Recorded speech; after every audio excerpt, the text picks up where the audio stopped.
মাৰ্ঘেৰিটাত কিশোৰীৰ ধৰ্ষণৰ অভিযোগত আটক তিনি কিশোৰ। দীৰ্ঘদিনৰ পৰা ধৰ্ষণ কৰি আহিছিল এগৰাকী 13 বছৰীয়া কিশোৰীক। উল্লেখ্য যে ধৰ্ষিত কিশোৰীগৰাকীৰ 1.5 মাহ অন্তঃসত্ত্বা। অভিযুক্ত কেইটা কিশোৰ 13ৰ পৰা 16 বছৰ। কিশোৰকেইটাই ধৰ্ষণ কৰি ভিডিঅ' প্ৰস্তুত কৰাৰ বুলি অভিযোগ উত্থাপিত কৰিছে পৰিয়ালৰ লোকে।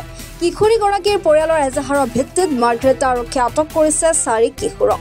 আৰক্ষীয়ে ঘটনা সন্দৰ্ভত তদন্ত অব্যাহত ৰাখিছে। ঘৃণনীয় সমাজৰ কাৰণে উঠি অহা ল'ৰা ছোৱালীৰ কাৰণে আজি এইবিলাক শুনি এই সৰু সৰু ল'ৰা ছোৱালীৰ যে ইমান ডাঙৰ ঘটনা, এইটো শুনি তাহাঁতি ইমান ডাঙৰ এক্সপাৰ্ট বনিলে, যিটো সমাজে ৰোধ কৰাৰ কাৰণে অতি কঠিন সমস্যা। এইটোক ৰোধ কৰিব হ'লে প্ৰত্যেক গাৰ্জেণ্টে নিজৰ ল'ৰাক হওক বা নিজৰ ছোৱালীক হওক যিকোনো মতে নিজৰ তত্ত্বাৱধানত ৰাখি আৰু এই সময়ছোৱাক ভালভাৱে পাৰ কৰাটো একান্ত দৰকাৰ।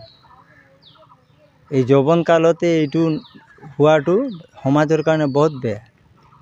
যিহেতু ক্ষেত্ৰত কি ক'ব এইটো? আজি চাওক, এই কথাটো ক'বৰ কাৰণে মই নিজেই চিন্তিত, কাৰণ মোৰো এজনী ছোৱালী আছে আৰু এই সৰু কণমানি শিশু, তাই আজি মেট্ৰিকো পাছ কৰা নাই। এই সময়ত তাৰ ওপৰত যিটো হ'লে, তাই পঢ়ি থকা অৱস্থাত তাইৰ পঢ়াটো একমাত্ৰ বৰবাদ হৈ গ'ল। তাই এতিয়া স্কুল কলেজত যাবলগীয়া লাইকত নাথাকিলে আৰু তাইৰ ভৱিষ্যত কি হ'ব সেইটো আৰু ক'বলৈতো নাই, কাৰণ বাপেকে আৰু মাকে তাইক লৈ কিনি কিভাৱে দিন কাটি কিনি যাব, সমাজত তাৰ স্থানটোনো কি থাকিব।